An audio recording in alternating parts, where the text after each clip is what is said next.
Thank you for joining us for another episode of Bibliophiles. This is the program on AADL TV where we take about 5 minutes or so to discuss one book topic. I'm Lucy, and as usual, I'm here with Christopher and Amanda. And today we are discussing a book by an Asian American and Pacific Islander author. So, Amanda, what did you pick for this? All right, so I had a few books in my stack that fell within this category, and I was very excited, and I couldn't decide, and I went back and forth between like teen and youth and fiction, and I went with a graphic novel. The book I'm discussing today is called The Magic Fish. It is a teen graphic novel written by Trung Le Nguyen, and it is a graphic novel written for teens. It is about a 13-year-old boy named Tian, and he lives with his mom and dad, and his mom and dad are both immigrants, and they're struggling with English, and he and his mom spend a lot of time together. It's set in the 1990s, which I didn't know until I read the author's note, but he and his mom spend a lot of time together, and one way that they sort of bond and that he ends up helping her with her English is through reading books together, reading books aloud, specifically fairy tales. So you've got this amazing 13-year-old kid and his mother in the 90s, and she's there like, sewing and mending his jackets and shirts, and they take turns doing read-alouds. So the book is a graphic novel of him and his family telling the story, but then when one of them is narrating the fairy tale, you're jumped into the visuals of the fairy tale, which is cool. There are 2 fairy tales told throughout the book, and they're both a Cinderella-ish story, which is kind of neat. So Tian is 13. He has these 2 friends. One is a male and one is a female, and he develops feelings for his male friend. He's realizing that he's gay, and he wants to come out to his mom, but he doesn't have the right words in English to do so. So one of the things that they discover is that the answer is fairy tales. So these fairy tales are Cinderella is basically a love story. So you've got that kind of interwoven with him trying to figure out the language and words to use to tell that to his mother. And things sort of come together, and you figure it all out, and it's wonderful. And it's a good ending. But I just thought the book was it's sweet, but it's not saccharine. There's a little bit of humor. It's a quick read, and the illustrations are really wonderful. And the color palette changes depending on if the boy is doing the speaking or reading the book. Then there's a couple of flashbacks with the mom, and that switches to a different color palette. And then the fairy tales themselves are a totally other color palette and style, which is pretty cool. I thought it was a great book. It is the author's first graphic novel. It's his debut. He did a wonderful job. I highly recommend it. I had a great time with it. So that is The Magic Fish by Trung Le Nguyen, also called Trungle, apparently. Christopher, what did you get for us this week? Well, I was fortunate enough to stumble on this book by a bookseller recommendation, and it's Ka-Ming Chang Bestiary. And this book is so multi-layered without being dense and just full of magical realism and also very, very figurative speech. Every page is just chock full of these amazing descriptions that are so interesting. It tells a story of several generations. It's an immigrant family from Taiwan, but there's so much interesting description going on. It's really not a straightforward telling of anything. It's not a straightforward telling of this family history. You have to read and piece together the story through letters and through various points of view.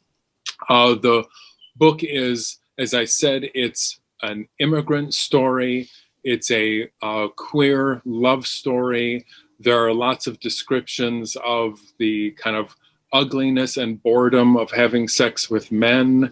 The same-sex descriptions really just crackle with magic and wonder. It's as if nature itself is electrified. It's really interesting. There are so many recurring motifs of water and body parts and liquid And I've read some interviews by the author, and she's fascinating. All the things that she has packed into this book. The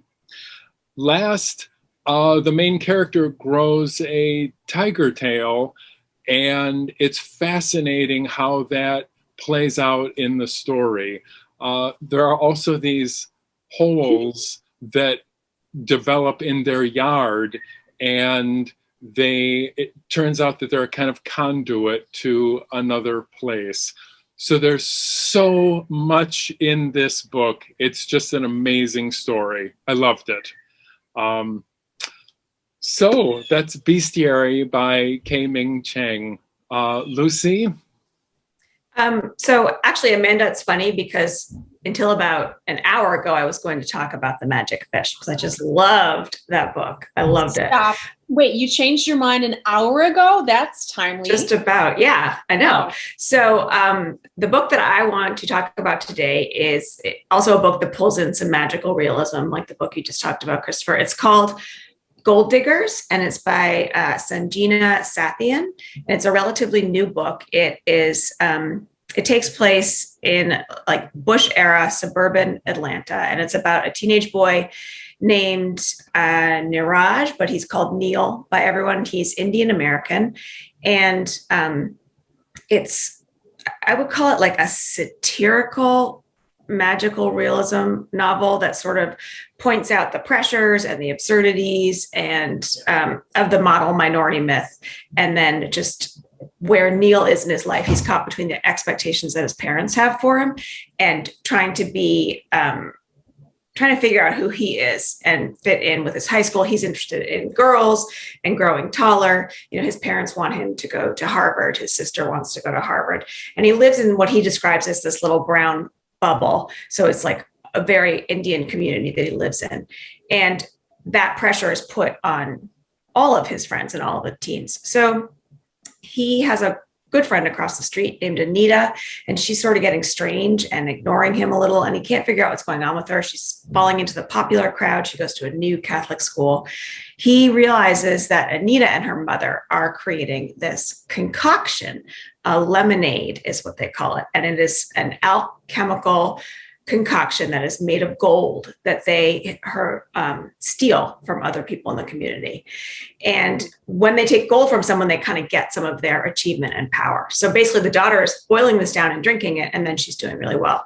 As soon as Neil finds out about this, he's like, I want in. This is going to help me. So that's sort of where the book starts. And it's very funny, but the author also she does a great job of pointing out the difficulty on this generation of kids at this time being put in this place of having to meet up to their parents' expectations, but also trying to fit into the bigger environment around them. And then the whole book is narrated by Neil, but he's older and looking back. So you get his adolescence, this time where he's consuming this lemonade, and then he's reflecting back on it, because obviously if you start to take little bits of people's abilities and intelligence, and that's going to have consequences. So it's so good. It's so hard to describe. It's like funny, but she's such a great writer, and she plays with time. So it's not all linear. Like Neil becomes obsessed with this Bombayan, who was one of the first Indian people to come to the gold rush.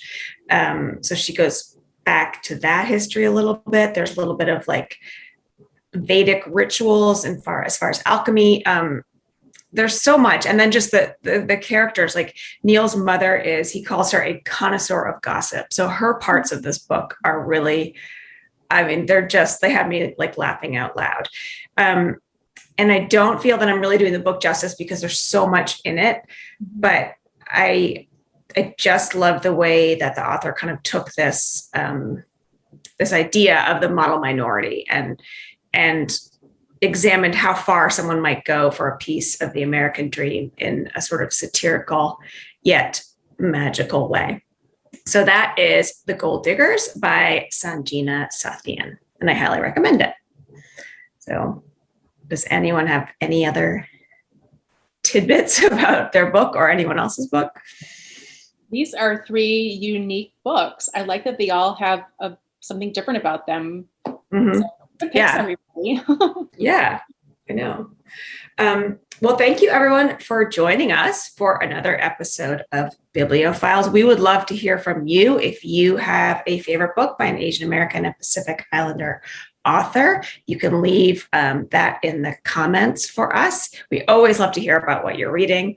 And we will see you next time for another episode with another book topic. Thanks.